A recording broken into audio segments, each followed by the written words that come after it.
इस क्वेश्चन को डाउनलोड करने के लिंक जो है वो नीचे आपको कमेंट सेक्शन में मिल जाएगी। साथ ही साथ ऐसी 3 सीट मैं आपको प्रोवाइड करूंगा, बिकॉज एक सीट में 25 ही क्वेश्चन यहाँ पे होंगे। आपको 75 टू 100 क्वेश्चन पर चैप्टर से मैं आपको प्रोवाइड करने की कोशिश करूंगा। इस सीट का मैं आज के आपके साथ डिस्कशन कर रहा हूँ। बाकी की जो सीट्स होंगी उनको मैं आपको व्हाट्सएप और टेलीग्राम ग्रुप के द्वारा आपको बता दूंगा। अगर आपने हमारे व्हाट्सएप ग्रुप को ज्वाइन नहीं किया तो आप लोगों को लिंक नीचे डिस्क्रिप्शन बॉक्स में मिलेगा। साथ ही साथ आपको टेलीग्राम चैनल की भी लिंक वहाँ पर मिल जाएगी।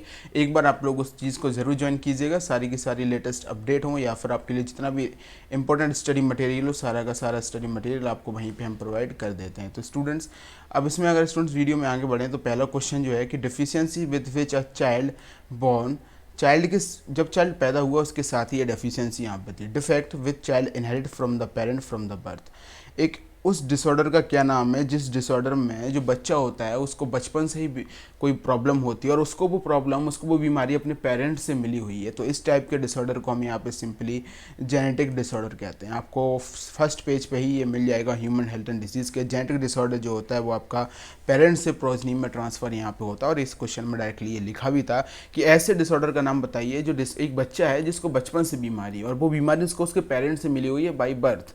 तो इस टाइप के डिसऑर्डर को क्या कहेंगे? जेनेटिक डिसऑर्डर यहाँ पे कहेंगे। नेक्स्ट क्वेश्चन स्टूडेंट्स यहाँ पे, how many statement are incorrect. जब भी आपको करेक्ट और इनकरेक्ट स्टेटमेंट के क्वेश्चन पूछे तो इस चीज़ को हाईलाइट जरूर कर लीजिएगा कि वो करेक्ट पूछ रहा है या इनकरेक्ट यहाँ पे पूछ रहा है। इससे होगा क्या कि जब आप स्टेटमेंट पढ़ेंगे उसका जब आप आंसर लगाएंगे तो आपको यहाँ पे प्रॉब्लम नहीं होगी। जैसे कि पहला, health simply means the absence of disease और द फिजिकल फिटनेस। मैं यहाँ पे सिंपली को आपके सामने हाईलाइट कर रहा हूँ। नेक्स्ट क्या है, health is a state of complete physical and mental wellbeing. आप इस चीज़ को हाईलाइट करके रखें, फिर मैं आपको बताता हूँ आगे। Physical and mental well being. Next क्या है, unhealthy people are less efficient to work. ये बात है। नेक्स्ट क्या है, health increase the longevity of the people. अगर मैं इसके करेक्ट आंसर की बात करूँ तो इसमें 2 स्टेटमेंट जो हैं वो आपके यहाँ पे इनकरेक्ट यहाँ पे दिए गए हैं। कौन कौन से 2 स्टेटमेंट है? अगर उन 2 स्टेटमेंट की बात करें तो एक स्टेटमेंट आपका यहाँ पे ए वाला हो जाता है, दूसरा स्टेटमेंट आपका ये बी वाला यहाँ पे हो जाता है। कैसे?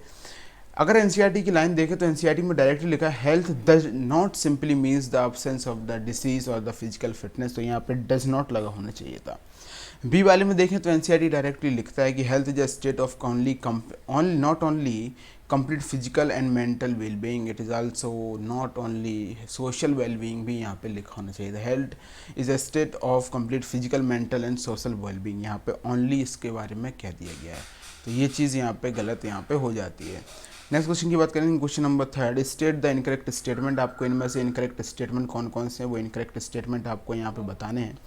Maintenance of hygienic food water resources are good important good for the health. ये बात सही है कि हमको जितना अच्छा हम खाना पीना रखेंगे उतनी अच्छी हमारी यहाँ पे हेल्थ होगी। नेक्स्ट क्या, when the functioning of one or more organ of the system of the body is adversely affected we say that we are not healthy. ये बात भी यहाँ पे सही है। Disease which are easily transmitted from one person to the another person are known as non infectious disease. ये बात यहाँ पे गलत हो जाती है। जो डिसीज़ एक पर्सन से किसी दूसरे पर्सन में, मेरे को कोई डिसीज़ है, मान लीजिए मेरे को कॉमन कोल्ड है और मेरे से अगर वो डिसीज़ आप में ट्रांसफ़र हो जाती है तो उस डिसीज़ को हम यहाँ पे इन्फेक्शियस डिसीज़ कहते हैं, ना कि नॉन इन्फेक्शियस डिसीज़ उसको कहते हैं। नेक्स्ट है, AIDS and cancer are the example of infectious disease. Non infectious disease, AIDS are non infectious and cancer are infectious, या फिर नन ऑफ दिस। अगर आप में से कोई भी इस थर्ड ऑप्शन को अच्छे से नहीं पढ़ेगा तो वो इस थर्ड ऑप्शन को ही टिक कर देगा, लेकिन यहाँ पे चीज़ उल्टी लिखी हुई है। एड्स को नॉन इन्फेक्शियस बताया गया जबकि एड्स आपका इन्फेक्शियस होता है। कैंसर को इन्फेक्शियस बताया गया जबकि कैंसर आपका नॉन इन्फेक्शियस होता है। इसलिए इस क्वेश्चन का जो आंसर है करेक्ट वो आपका 4th ऑप्शन है, D, none of the these. Question number 5 देखिए, स्टेट द इनकरेक्ट स्टेटमेंट। इसमें भी जो है वो आपका इनकरेक्ट स्टेटमेंट के बारे में यहाँ पे पूछा गया है। Most parasite who harm the host by living inside them are pathogen. जो पैरासाइट ह्यूमन के अंदर रहते हैं, किसी के अंदर रहते हैं, उनको हम क्या कहते हैं?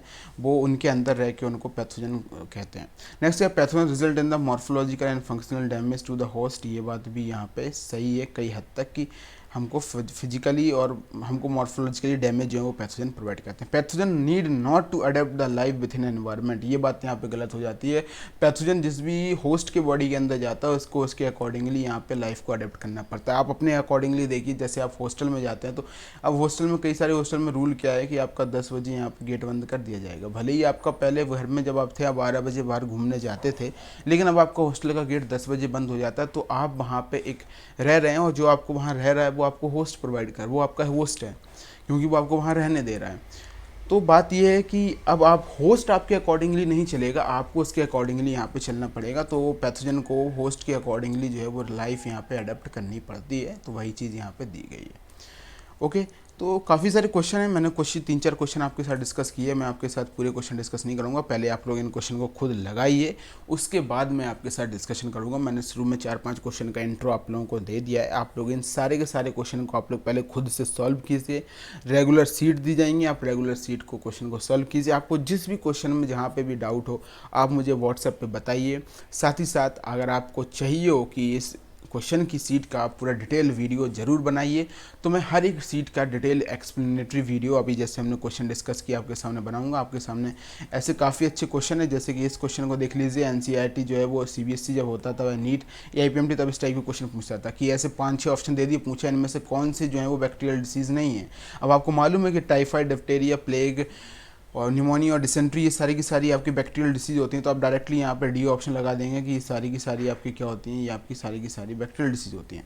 14 क्वेश्चन को भी अगर आप देखें, common cold is caused by, common cold किसके द्वारा होता है? Bacteria, protozoan, helminths. हम सबको पता है कॉमन कोल्ड जो है वायरस के द्वारा होता है, रैनो वायरस के द्वारा होता है, और वो इसमें ऑप्शन नहीं दिया गया, इसलिए नन ऑफ दीज जो है वो इसका ऑप्शन हो जाएगा।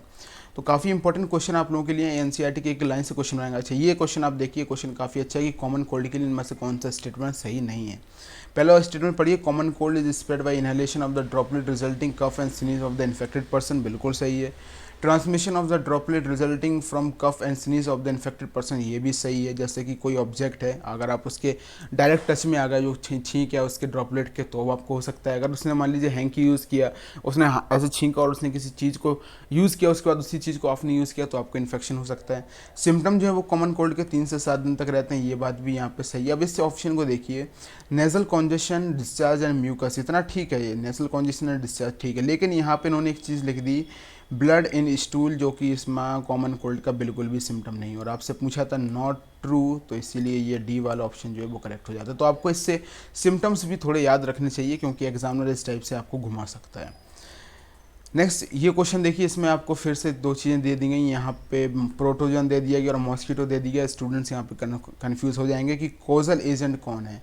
अगर बात करें तो प्रोटोजन जो है वो इसके द्वारा, प्रोटोजन से जो है वो ये डिसीज़ कॉज होती है, जबकि मॉस्किटो जो है फीमेल एनाफिलिस मॉस्किटो केवल वर्क बैक्टर के रूप में वर्क करता है। वो एक गाड़ी मान लीजिए, उसको एक ट्रेन मान लीजिए कि वो एक जगह से दूसरी जगह तक ड्रॉप करती है। मान लीजिए आप एक बिजनेसमैन है, आपका घर से दूर आपका ऑफिस है, लेकिन आपका कहे जाए कि उस ऑफिस को संभालता कौन है, तो आप ही संभालते हैं, आप डेली वहाँ जाते हैं। लेकिन ये थोड़ी ना कहेंगे ट्रेन उस ऑफिस को संभालती है, ट्रेन केवल वेक्टर के रूप में आपको वहाँ से वहाँ ट्रांसफ़र यहाँ पे करती है। ये भी क्वेश्चन इंपॉर्टेंट है कि मेलिगेंट मलेरिया कौन सा है, तो प्लाज्मोडियम फैल्सीफरम जो होता है वो आपका एक मेलिगेंट मलेरिया होता है। 17th क्वेश्चन भी काफ़ी अच्छा क्वेश्चन है। तो यहाँ पे 25 टोटल क्वेश्चन हमने आप लोगों के लिए रखे हुए हैं। Infective stage of the Plasmodium for the man, Plasmodium की मैन के लिए कौन सी इन्फेक्टिव स्टेज होती है? तो एक बात याद रखिए, जो जिसके लिए इन्फेक्टिव स्टेज होती है वो उसमें कभी भी ग्रो नहीं करती। हमारे अंदर स्पोरोजोइट ग्रो नहीं करते, हमारे अंदर गैमेटोसाइट ग्रो करते हैं मॉस्किटो के, सॉरी फीमेल एनाफिलिस मॉस्किटो के जो प्रोटोजन्स हैं, उसका हमारे अंदर जो प्लाज्मोडियम है उसका केवल प्रोटोजोन, प्लाज्मोडियम जो उसका केवल स्पोरोजोइट हमारे अंदर आते हैं, लेकिन हमारे अंदर डेवलप जो करते हैं वो मेल गैमेटोसाइट और फीमेल गैमेटोसाइट डिपेंड ग्रो करते हैं। तो जो जिसके लिए इन्फेक्टेड होता है वो उसमें कभी भी ग्रो नहीं करता। मीन्स हमारे लिए स्पोरोजोइट इन्फेक्टेड होगा, क्योंकि स्पोरोजोइट हमारे अंदर कभी भी ग्रोथ नहीं करता है। तो कुछ ये आपके इंपॉर्टेंट क्वेश्चन हैं।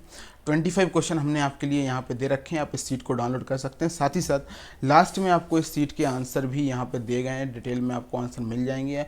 आप सारे आंसर आप यहाँ पे चेक कर सकते हैं। आपको अगर कोई प्रॉब्लम हो किसी भी क्वेश्चन में तो ज़रूर नीचे डिस्क्रिप्शन में व्हाट्सएप ग्रुप को ज्वाइन कीजिए, उसके बाद हमको आप मैसेज पर्सनली कर सकते हैं। आई होप आपको ये क्वेश्चन अच्छे लगेंगे, और ह्यूमन हेल्थ एंड डिसीज़ की आज सारी की सारी सीट आपको मिल जाएंगी। सारी की सारी सीट लगाइए, चैप्टर कंप्लीट कीजिए। एनसीईआरटी के एक लाइन से क्वेश्चन आपके लिए दिए गए हैं। नेक्स्ट सीट आपको किस चैप्टर पर चाहिए, या फिर मैं एनसीईआरटी क्लास 11 से शुरू करूँ फिर क्लास 12 की सीट आपको प्रोवाइड करूँ, ये भी अगर आप चाहते हैं पूरा सीक्वेंस में, तो आप हमको कमेंट करके ज़रूर बताइएगा। Thank you students.